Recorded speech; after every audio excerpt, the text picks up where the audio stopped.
Nizamabad market yard లో పసుపు రైతులు మరోసారి ఆందోళనకు దిగారు. పసుపు కొనుగోళ్లలో మోసాలు చేస్తున్నారని, కొనుగోళ్లు వేగంగా జరగడం లేదని ఆరోపిస్తున్నారు. అధికారులు స్పందించకపోవడంతో మార్కెట్ యార్డ్ కార్యాలయాన్ని ముట్టడించి ఫర్నిచర్ ధ్వంసం చేశారు.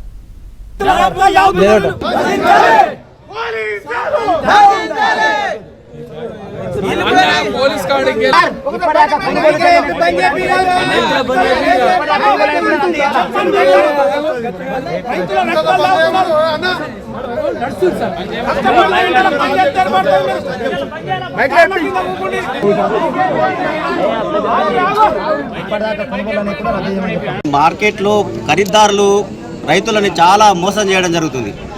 ఎందుకంటే ఖరీదారులు ఓపెన్ యాక్షన్ పెట్టి దాంట్లో వేలంలా 8,000 నుంచి 12,000 వరకే వాడుతున్నారు. ఒక వేరే అతని కుప్ప చూసినాం, మండ గోలా అంటారు దాన్ని. ఎంత చక్కగా ఉన్నది, అది 8,000 పోయింది. ఒకటి 10,000, ఒకటి 11,000, 12,200, 300 లాస్ట్ పోతున్నారు. ఇవాళ డబ్బా చూస్తే 16,300, 400 ఉంది. మాకు న్యాయం జరగాలని మేము ఈ చైర్మన్ గారు ఆఫీస్ గారికి వచ్చి 2-3 గంటలు అవుతుంది. మేము ఇక్కడ ధర్నా చేయడం జరుగుతున్నది.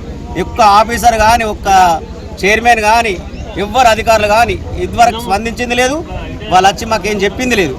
మాకు సరైన న్యాయం జరగాలంటే మాకు ఆన్లైన్ యాక్షన్ కావాలి.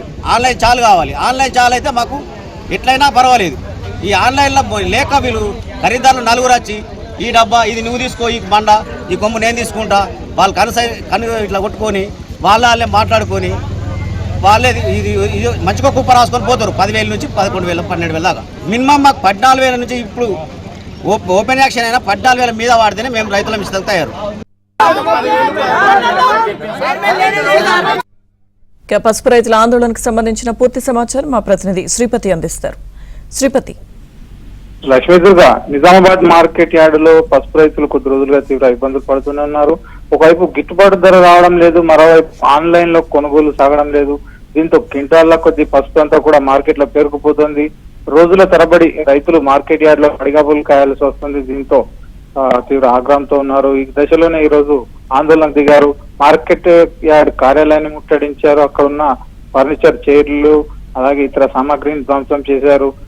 కార్యాలయంలోకి చూసుకునే ప్రయత్నంలో పోలీసులు అడ్డుకోవడంతో తీవ్ర స్థాయిలో వాగ్వివాదం జరిగింది. అలాగే మార్కెట్ యార్డ్ అధికారులు అలాగే పాలక మండలి చైర్మన్ తో పాటు పాలక మండలి సభ్యులపై రైతులు తీవ్ర నిరసన వ్యక్తం చేశారు. అంటే వారెవరు పట్టించుకోవడం లేదు. ఇక్కడ రోజుల తరబడి జరుగుతున్న మోసానికి కావచ్చు, అలాగే కొనుగోలు లేక రైతులు పడుతున్న ఇబ్బందులపై వారు కనీసం స్పందించడం లేదు, తమ కలిసి మాట్లాడడం లేదని చెప్పి రైతులు తీవ్ర ఆవేదన వ్యక్తం చేశారు. అయితే ప్రస్తుతం ఆన్లైన్ ద్వారా కొనుగోలు సాగుతున్నాయంటే దేశవ్యాప్తంగా జరిగే ఈ ఆన్లైన్ సిస్టమ్ లో తమకు గిట్టుబాటు ధర వస్తుంది. అంటే ఎక్కడ ఎక్కువ ధర ఉంటే అక్కడ పసుపు అమ్ముకునే అవకాశాలు ఉన్నాయి. అలాంటి పరిస్థితుల్లో నిజామాబాద్ మార్కెట్ యార్డ్ లో మాత్రం ఈ ఆన్లైన్ విధానంలో ఈనాం కొనుగోలు జరగడం లేదని రైతులు చెప్తున్నారు. వాస్తవానికి ఈనాం వ్యవస్థను అప్డేట్ చేయాల్సి ఉంది.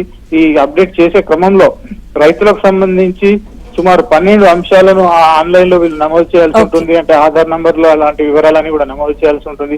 ఇలాంటి టెక్నికల్ ప్రాబ్లం వల్ల ప్రస్తుతం ఇక్కడ ఆన్లైన్ కొనుగోలు జరగడం లేదు. దీనివల్లనే రైతులకు ఇలాంటి ఇబ్బందులు ఏర్పడుతున్నాయి. వీటిని వెంటనే పరిష్కరించాలని చెప్పి రైతులు కోరుతున్నారు. లక్ష్మీదుర్గ. Thank you Sripati.